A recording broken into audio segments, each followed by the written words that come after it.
ಸ್ನೇಹಿತರೆ ನಮಸ್ಕಾರ. ನಾನು ನಿಮ್ಮ ಹರಮದನ್. ಎಲ್ಲರೂ ಹೇಗಿದ್ದೀರಾ ಫ್ರೆಂಡ್ಸ್? ಎಲ್ಲರೂ ಚೆನ್ನಾಗಿದ್ದೀರಾ ಅಂದ್ಕೊಳ್ತೇನೆ. ಮತ್ತು ಸ್ವಲ್ಪ ವಿಡಿಯೋಸ್ ಹಾಕೋದೆಲ್ಲನೂ ಕಡಿಮೆ ಆಯಿತು, ಯಾಕಂದರೆ ಸ್ವಲ್ಪ ಬ್ಯುಸಿ ಶೆಡ್ಯೂಲ್ ಇರೋದ್ರಿಂದ ಸ್ವಲ್ಪ ವಿಡಿಯೋಸ್ ಹಾಕಲಿಕ್ಕೆ ಟೈಮ್ ಸಿಗ್ತಾಯಿಲ್ಲ. ಅದರಿಂದ ಸ್ವಲ್ಪ ಬೇರೆ ವಿಷಯನೆಲ್ಲನೂ ಹಂಚ್ಕೊಳ್ಳಿಕ್ಕೆ ಆಗ್ತಾಯಿಲ್ಲ. ನೆಕ್ಸ್ಟ್ ವೀಕಿಂದ ಸ್ಟಾರ್ಟ್ ಆಗುತ್ತೆ, ಯಾಕಂದರೆ ನೆಕ್ಸ್ಟ್ ವೀಕಿಂದ ಸ್ವಲ್ಪ ಫ್ರೀ ಮಾಡಿಕೊಂಡು ಮತ್ತೆ ಎವ್ರಿಡೇ ವಿಡಿಯೋಸ್ ಅಪ್ಲೋಡ್ ಮಾಡಲಿಕ್ಕೆ ಎಲ್ಲ ಪ್ರಯತ್ನನೂ ಮಾಡ್ತಾ ಇದ್ದೇನೆ. ನೋಡೋಣ ಶೆಡ್ಯೂಲ್ ಯಾವ ಥರ ಇರುತ್ತೋ ಆ ಥರ ನಾವು ಹೋಗಲೇಬೇಕು ಕಾಲಕ್ಕೆ ತಕ್ಕಂತೆ. ಫ್ರೆಂಡ್ಸ್, ಎಲ್ಲರದು ಒಂದೇ ಪ್ರಶ್ನೆ, ಸರ್ ಪಂಚಾಯಿತಿ ಖಾತಾ ಬಿಟ್ಟಿದ್ದಾರಾ?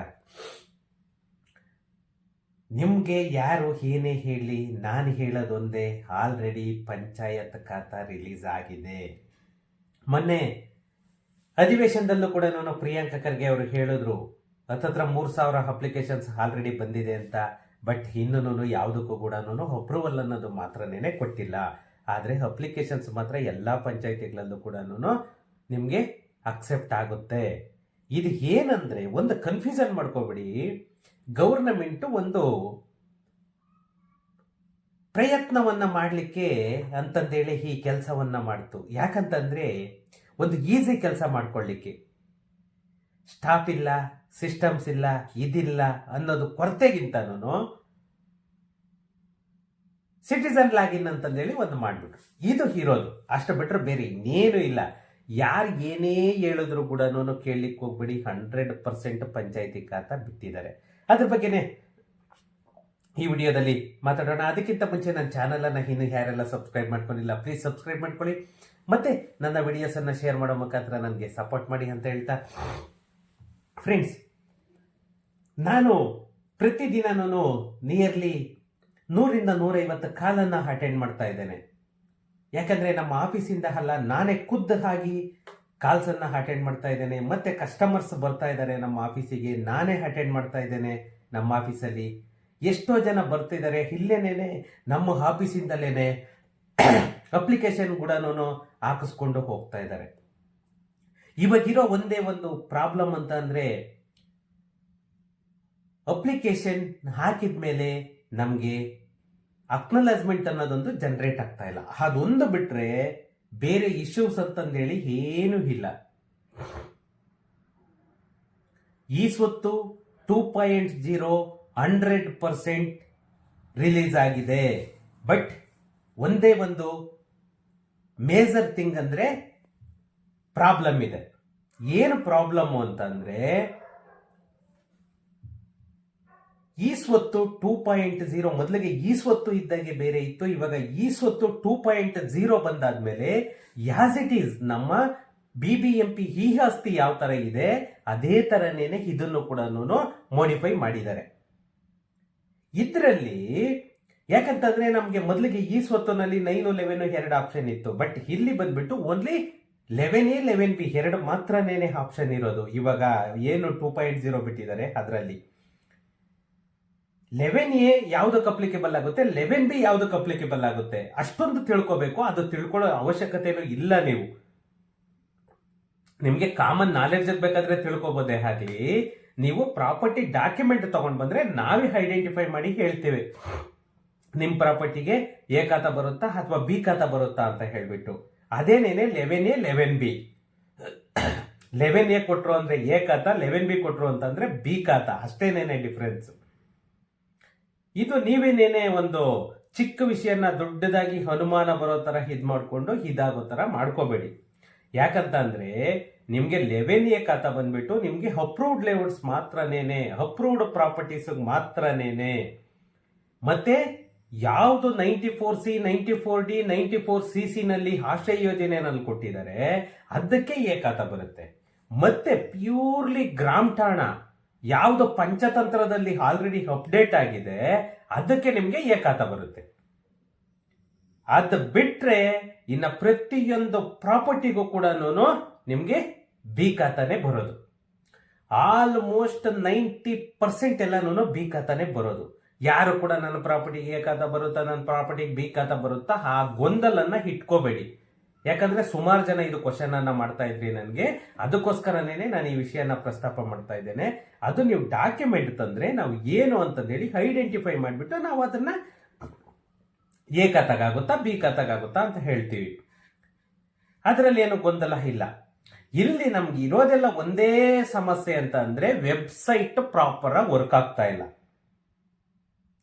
ಇದೊಂದು ಬಿಟ್ರೆ ಬೇರೆ ಇನ್ನೇನು ಇಲ್ಲ. ಯಾಕಂದ್ರೆ ಈ ವೆಬ್ಸೈಟ್ ಅಲ್ಲಿ ನಾವು ಏನು ಅಪ್ಲೋಡ್ ಮಾಡ್ತೀವಿ, ಸ್ಟಾರ್ಟಿಂಗ್ ಪಾಯಿಂಟ್ ಇಂದ ಹಿಡ್ಕೊಂಡು ನಾವು ಡಾಕ್ಯುಮೆಂಟ್ ರಿಜಿಸ್ಟರ್ಡ್ ಡಾಕ್ಯುಮೆಂಟ್ ನಂಬರ್ ಏನಾಗ್ತೀವಿ, 2004 ಆಫ್ಟರ್ 2004 ಆಗ್ಬೋದು, ಬಿಫೋರ್ 2004 ಆಗ್ಬೋದು, ನಾವು ಡಾಕ್ಯುಮೆಂಟೇಶನ್ ಹಾಕಿ ಡಾಕ್ಯುಮೆಂಟ್ ಇದಾಗ್ತಿದ್ದಾಗೇನೆ, ನಂಬರ್ ಆಗ್ತಿದ್ದಾಗೇನೆ ಟೋಟಲಿ ಹಿಸ್ಟ್ರಿನೇ ಬಂದ್ಬಿಡ್ಬೇಕು. ಈವನ್ ಪರ್ಚೇಸರ್ ಯಾರು, ಸೆಲ್ಲರ್ ಯಾರು, ಏನ್ ಡೈಮೆನ್ಷನ್ ಇದೆ, ಇಡೀ ಜಾತಕನೇ ಬಂದ್ಬಿಡ್ಬೇಕು. ಅದು ಒಂದೊಂದು ಸಾರಿ ರಿಫ್ಲೆಕ್ಟ್ ಆಗ್ತಾ ಇಲ್ಲ. ಇದು ಒಂದು ಮೇಜರ್ ಥಿಂಗ್. ಎರಡನೇದು ಬಂದ್ಬಿಟ್ಟು ಇಸಿ. ನಾವ್ ಏನು ಇಸಿನ ಅಪ್ಲೋಡ್ ಮಾಡ್ತೀವಿ, ಆ ಇಸಿನ ಅಪ್ಲೋಡ್ ಮಾಡಿಬಿಟ್ಟು ಲಾಸ್ಟ್ ಅಲ್ಲಿ ನಿಮ್ಗೆ ಫೆಕ್ಚಿಂಗ್ ಅಂತ ಆಗುತ್ತೆ ಇಸಿ. ಅದು ಆದಾಗ ವ್ಯಾಲಿಡೇಷನ್ ಫಾರ್ ಅವರ್ ಇಸಿ ಅಂತಂದೇಳಿ ಏನ್ ಬರುತ್ತೆ, ಅದು ವ್ಯಾಲಿಡೇಷನ್ ಕೊಟ್ಟಾಗ ನಮ್ಮ ಟ್ರಾನ್ಸಾಕ್ಷನ್ ಬಂದ್ಬಿಡ್ಬೇಕು. This is the latest transaction or zero transaction ಅಂತ ಹೇಳ್ಬಿಟ್ಟು ಆ ಟ್ರಾನ್ಸಾಕ್ಷನ್ ಬಂದ್ರೆ ಮಾತ್ರನೇ ಅದು ವ್ಯಾಲಿಡ್ ಇಸಿ ಅಂತಂದೇಳಿ ತಗೊಳ್ಳೋದು. ಅದೊಂದು ಸಮಸ್ಯೆ ಇದೆ ಇಲ್ಲಿ. ಯಾಕಂತಂದ್ರೆ ಅದು ಫೆಕ್ಚಿಂಗ್ ತಗೊಳ್ತಾ ಇಲ್ಲ. ಸುಮಾರು ಇಸಿಗಳು ನಾನೇನೇನೆ 2 ಸಾರಿ 3 ಸಾರಿ ಚೇಂಜ್ ಮಾಡಿಸಿದೀನಿ, ಆದ್ರೂ ಕೂಡ ಅದು ಫೆಕ್ಚಿಂಗ್ ತಗೊಳ್ತಾ ಇಲ್ಲ. ಒಂದು ಇನ್ನೊಂದು ಏನಾಗಿದೆ ಅಂತ ಅಂದ್ರೆ ಅಲ್ಲಿ ಸಮಸ್ಯೆ ಬಂದ್ಬಿಟ್ಟು ಕರೆಂಟ್ ಬಿಲ್. ಯಾವ್ಯಾವ್ದು 7 ಡಿಜಿಟ್ ಐಡಿ ಇದೆ ಎಲ್ಲಾನು ಇನ್ನೂ ಸಾರ್ಟ್ ಔಟ್ ಆಗಿಲ್ಲ. ನಾನು ಲಾಸ್ಟ್ ವಿಡಿಯೋದಲ್ಲೂ ಕೂಡ ಹೇಳಿದ್ದೆ, ಇದು ಇನ್ನೂ ಸಾರ್ಟ್ ಔಟ್ ಆಗಿಲ್ಲ. ಯಾವುದು ಬೆಸ್ಕಾಮ್ದು 10 ಡಿಜಿಟ್ ಯಾವ್ದಿದೆ ಅದು ಮಾತ್ರ ತಗೊಳ್ತಾ ಇದೆ. ಯಾಕಂದ್ರೆ ನಾನು ಇಲ್ಲಿವರೆಗೂ ಟ್ರೈ ಮಾಡಿದ್ರೆ 7 ಡಿಜಿಟ್ ಒಂದು 2 ಖಾತಾಗ ಮಾತ್ರ ತಗೊಂಡಿದೆ. ಇನ್ನ ಸುಮಾರು ಖಾತಾದ್ದು 7 ಡಿಜಿಟ್ ಏನಿದೆ ಅದು ಮನೆಗಳದ್ದು ತಗೊಳ್ತಾ ಇಲ್ಲ. ಅದರಿಂದ ಸ್ವಲ್ಪ ಮನೆಗಳದ್ದು ಯಾರ್ಯಾರು ಮಾಡಿಸ್ಬೇಕು ಅವರು ಸ್ವಲ್ಪ ತಾಳ್ಮೆಯಿಂದ ವೆಯ್ಟ್ ಮಾಡಲೇಬೇಕು. ಯಾಕಂದ್ರೆ ನಾನು ಸುಮಾರು ಸಾರಿ ಕಂಪ್ಲೇಂಟ್ ಮಾಡಿದ್ದೀನಿ, ಅದು ಇನ್ನೂ ಕೂಡ ಆಗಿಲ್ಲ 7 ಡಿಜಿಟ್ದು. ಯಾಕಂದ್ರೆ 7 ಡಿಜಿಟ್ ಸುಮಾರು ಟೆಂಪರವರಿ ಕನೆಕ್ಷನ್ಸ್ ಇದೆ, ಮತ್ತೆ ಸುಮಾರು ಇದು ಪರ್ಮನೆಂಟ್ ಕನೆಕ್ಷನ್ಸ್ ಇದೆ 7 ಡಿಜಿಟ್. ಇದು ಎಲ್ಲಾನು ಸಾರ್ಟ್ ಔಟ್ ಆಗೋದಕ್ಕೆ ಸ್ವಲ್ಪ ಟೈಮು ಕಾಲಾವಕಾಶ ತಗೊಳುತ್ತೆ. ಯಾಕಂದ್ರೆ ಒಂದೊಂದು ಸಮಸ್ಯೆನೂ ಪರಿಹಾರ ಮಾಡ್ತಾ ಇದ್ದಾರೆ.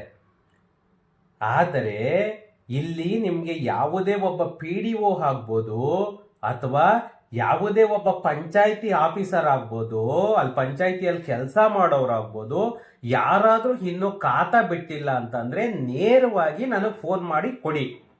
ನನ್ನ ನಂಬರನ್ನು ಹಾಕಿರ್ತೇನೆ, ನನ್ನ ನಂಬರಿಗೆ ಕಾಲ್ ಮಾಡಿ ಅಲ್ಲಿ ಯಾರೇ ಆಗಿರ್ಲಿ, PDO ಆಗಿರ್ಬೋದು ಅಥವಾ ಪಂಚಾಯಿತಿ ಸೆಕ್ರೆಟರಿ ಆಗಿರ್ಬೋದು, RI ಆಗಿರ್ಬೋದು, ಇನ್ನೂ ಖಾತಾ ಬಿಟ್ಟಿಲ್ಲ ಕರ್ನಾಟಕದಲ್ಲಿ ಅಂತ ಯಾರು ಹೇಳ್ತಾರೆ ಅವ್ರದ್ದು ನಂಬರ್ ಆದ್ರೂ ಕೊಡಿ. ನಂಬರ್ ಕೊಟ್ಟರು ಅವ್ರು ಎತ್ತಲ್ಲ ಫೋನು, ನೀವು ಅಲ್ಲಿಂದಲೇ ಫೋನ್ ಮಾಡಿ, ನನಗೆ ಫೋನ್ ಮಾಡಿ ಅವ್ರಿಗೆ ಫೋನ್ ಕೊಡಿ, ನಾನು ಮಾತಾಡ್ತೇನೆ.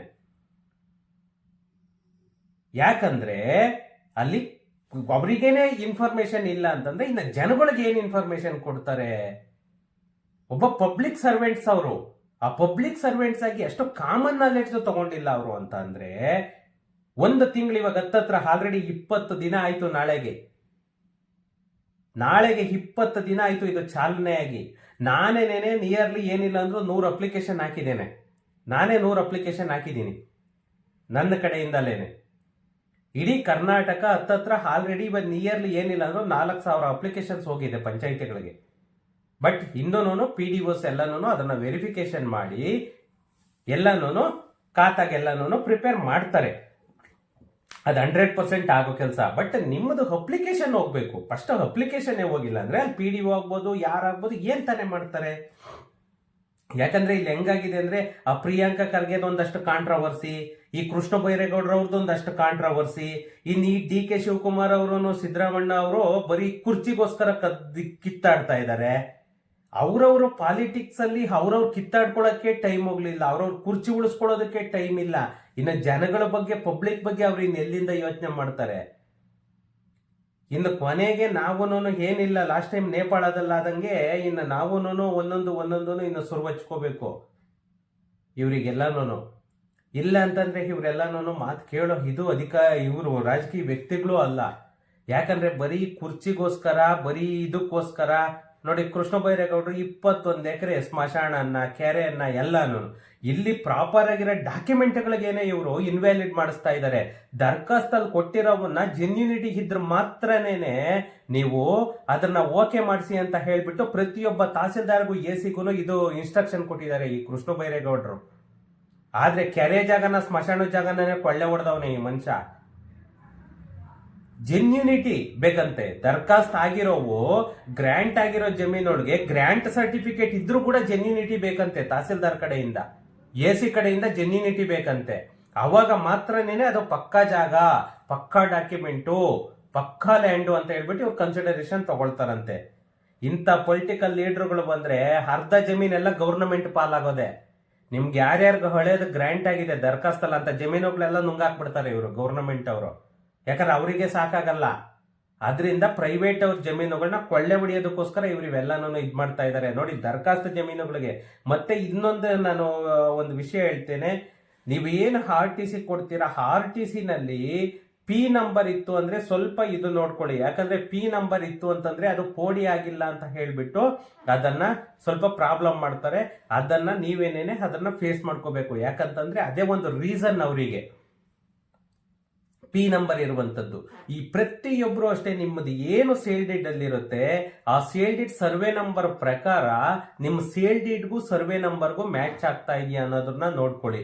ಮತ್ತೆ EC-ನ 7 days ಒಳಗಡೆ ಇರೋ ತರ ತಗೊಂಡ್ ಬನ್ನಿ. RTC ಪ್ರತಿಯೊಬ್ರು ವ್ಯೂ ಕಾಪಿ ತಗೊಂಡ್ ಬರ್ತಾ ಇದ್ದೀರಾ, ಅದು ಹಾಗಲ್ಲ. ಸೇಲ್ ಡೀಡು EC ಬಂದ್ಬಿಟ್ಟು 7 days ಒಳಗಡೆ ಇರಬೇಕು, RTC ಬಂದ್ಬಿಟ್ಟು ವಿತ್ ಬಾರ್ ಕೋಡ್ ಇರಬೇಕು, ಮತ್ತೆ ಆಧಾರ್ ಕಾರ್ಡ್ ಇರಬೇಕು, GPRS ಕ್ಯಾಮ್ರಾದಲ್ಲಿ ಫೋಟೋ ಇರಬೇಕು ಪ್ರಾಪರ್ಟಿದು, ಮತ್ತೆ ಒಂದು ಪಾಸ್ಪೋರ್ಟ್ ಸೈಜ್ ಫೋಟೋ ಬೇಕು. ಮನೆ ಆಗಿತ್ತು ಅಂತಂದ್ರೆ KEB bill must and should ಇರಬೇಕು. ಇಷ್ಟು ಡಾಕ್ಯುಮೆಂಟ್ಸ್ ಕೂಡ ರೆಡಿಯಾಗಿ ಇಟ್ಕೊಂಡು ಬಂದ್ರೆ ನಾವು ಅಪ್ಲಿಕೇಶನ್ ನಮ್ಮ ಆಫೀಸ್ ಕಡೆಯಿಂದಲೇ ಹಾಕಿಸ್ಕೊಡ್ತೇವೆ.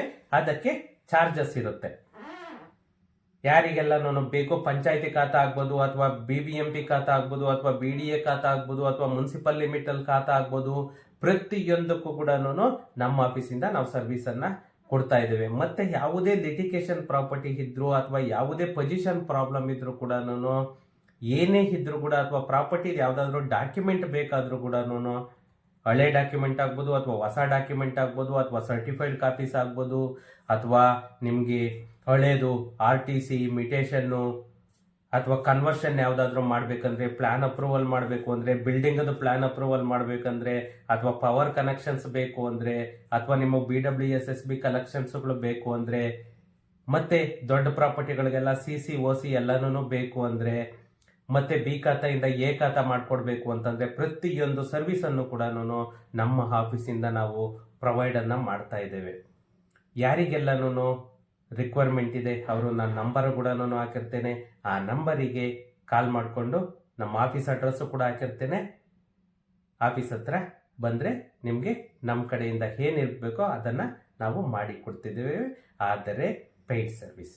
ಓಕೆ ಫ್ರೆಂಡ್ಸ್, ಏನಾದರೂ ಡೌಟ್ ಇತ್ತು ಅಂದರೆ ಕಾಲ್ ಮಾಡಿ, ಇಲ್ಲ ಕಮೆಂಟ್ ಮಾಡಿ. ಸಿಗೋಣ ನೆಕ್ಸ್ಟ್ ವಿಡಿಯೋದಲ್ಲಿ. Thank you.